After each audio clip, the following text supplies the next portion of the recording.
Hello and welcome back, guys, to Sound of Manchester. Here we are after a very disappointing draw against Southampton at Old Trafford, courtesy of Michael Obafemi's 96th minute equaliser against us. And a very disappointed, slightly dull, but still very optimistic Sound of Manchester panel is here with us. It's Prathamesh here along with Anurag and Kushagra. I will go first to Kushagra and want to know his initial thoughts on what he felt about the match. It was same old, same old. It's been the case for the past few years, especially this season. I think I read a really incredible stat before this match. Apart from the I think West Ham game when Chelsea lost, that United did capitalize. Prior to that, in the previous 5 matches that Chelsea had lost or dropped points, United had lost 4 and drawn 1.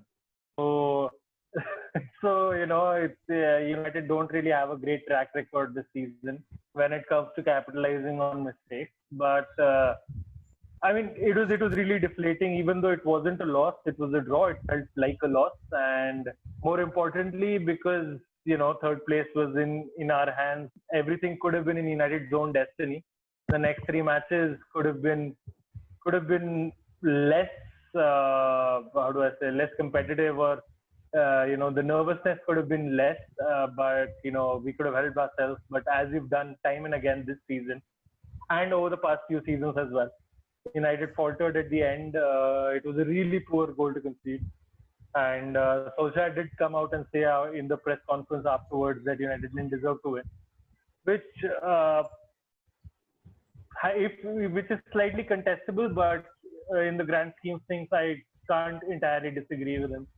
United did an Arsenal, as my brother just told me last night. Didn't concentrate in the first 10 minutes, didn't concentrate in the last 10 minutes, played well in the middle. So it was a bleep sandwich, and yeah, that's what we had. Yeah, it was a really bad game yesterday. In so many ways, our midfield did not click yesterday. The midfield of Matic, Paul Pogba, Bruno Fernandes, who have been really potent to this period after lockdown, didn't click yesterday. Wan-Bissaka had a really bad game. Lindelof had an okayish game, but he made a mistake at the end. And Greenwood was also slightly missing in the game. And it seems to me, Anurag, that United try to make it a habit of giving a last-minute heart attack.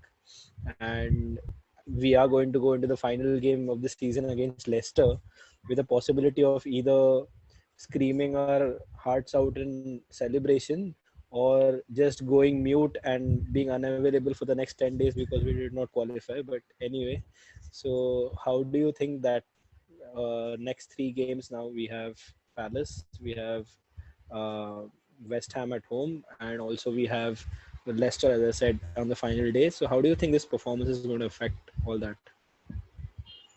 Hi guys, and hello to everyone who's watching. So as Kushagra rightly mentioned, I think we've made it a bit more unnecessarily dramatic for ourselves in the remaining 3 games, something which could have been avoided. But there were certain things that happened towards the end which I could only say United were a bit unfortunate, especially with the Luke Shaw and Brandon Williams injuries. I mean, who could have imagined two left backs of yours will be injured in a span of 10 or 15 minutes?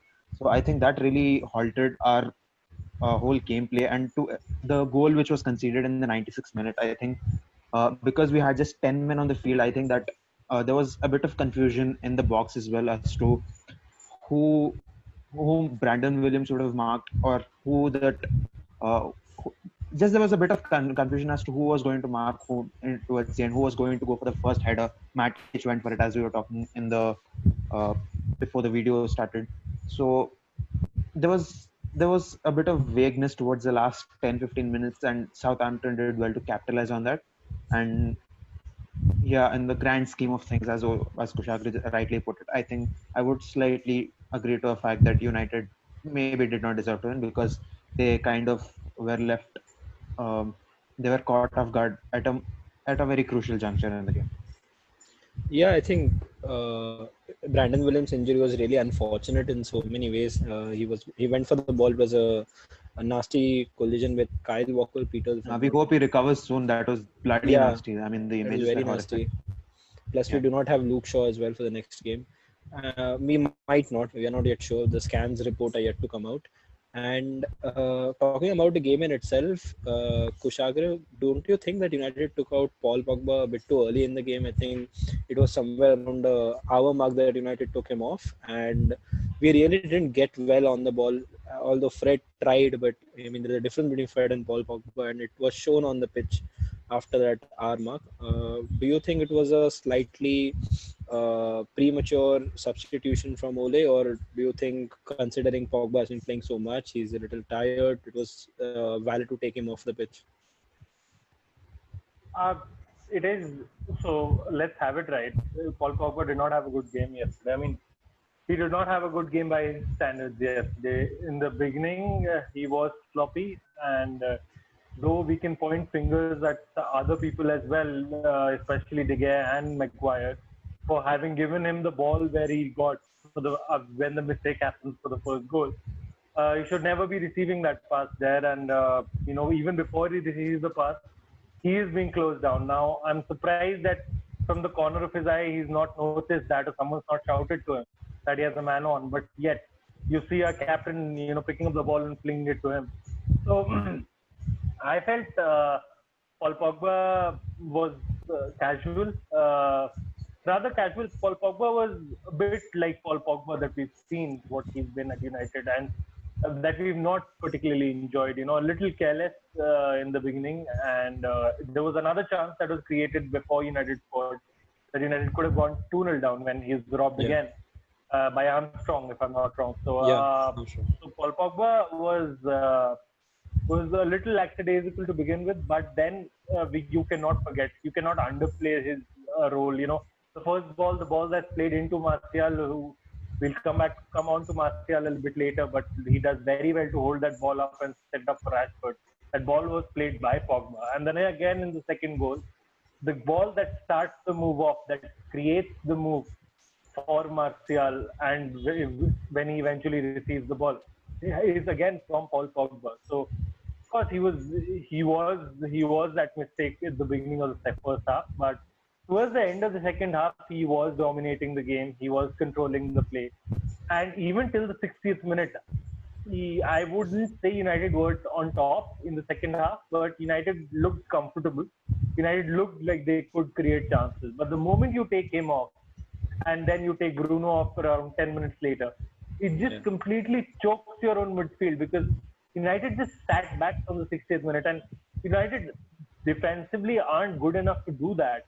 So that's what we were discussing on our group chat as well, right? So they shouldn't just keep sitting and inviting pressure, because this almost never works for United. It just doesn't work for United. Ole Solskjaer has suffered this earlier, and he's gone out and suffered it again. And Anurag mentioned about that header. There is another aspect to it. You take off Paul Pogba, you put on Fred. Pogba is another body in the box during a corner. He had a couple of clearances before he was taken off. That's another thing. I agree, you need to save him. You got yada yada yada. You got matches and everything else. But that, momentum is everything right now, and you've lost it. One cannot. There are no two ways about it. You've lost momentum now.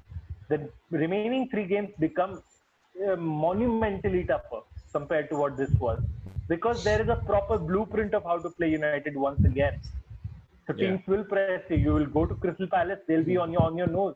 They'll be on your toes. Sorry, they'll be on your toes.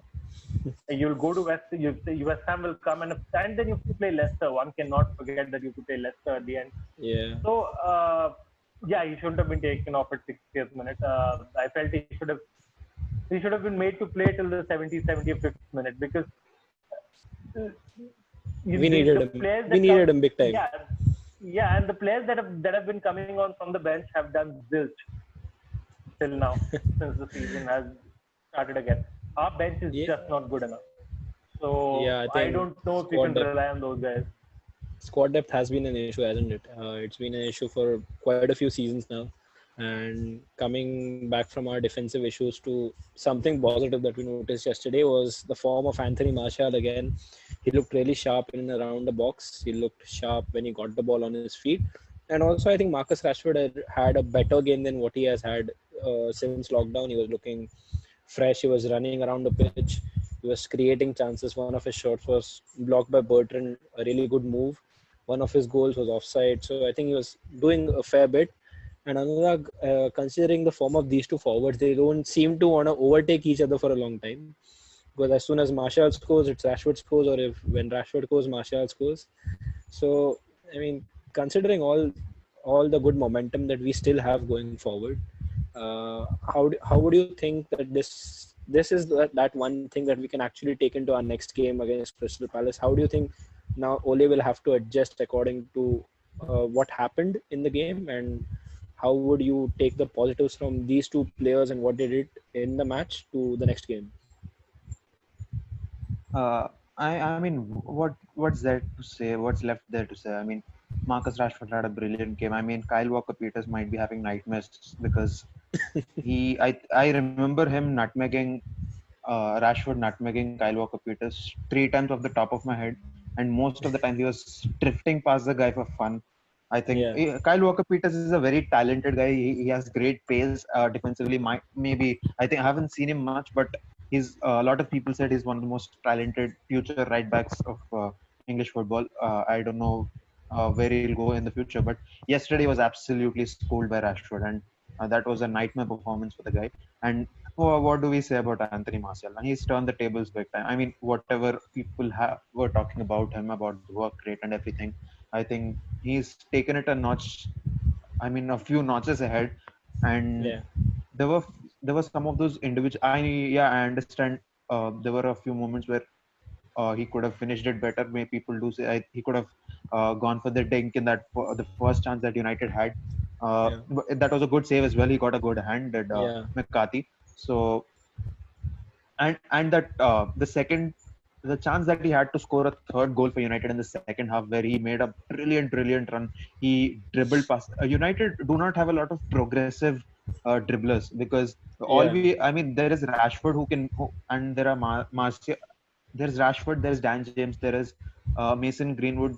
They can carry the ball forward brilliantly, but they're not the. I mean, in terms of dribbling, they haven't proven themselves as yet. Anthony Martial yeah, can do it, and he's done that more often than Rashford or Greenwood put together. So I think that was a great sign, and a lot of experts keep emphasizing on why we should sign Jack Grealish because he's one of those players who progressively dribbles past yeah, midfield and into the box. We have Paul Pogba. He dribbles, but he's not a progressive dribbler. He dribbles his way yeah. out of trouble and then puts that pass forward. He's that kind of a player. Uh, so I think watching Anthony Martial do that was I think it was a great positive for us. And overall, I think undisputed man of the match yesterday. Brilliant game. One, I think for the goal that he scored and coming to the goal that he scored for me, that was the best goal he scored this season. Okay, that's some big words. I think the one against Bournemouth also was a quite good goal. Pretty similar goal, but I think in the context of the match, I think you could say that this one was slightly better.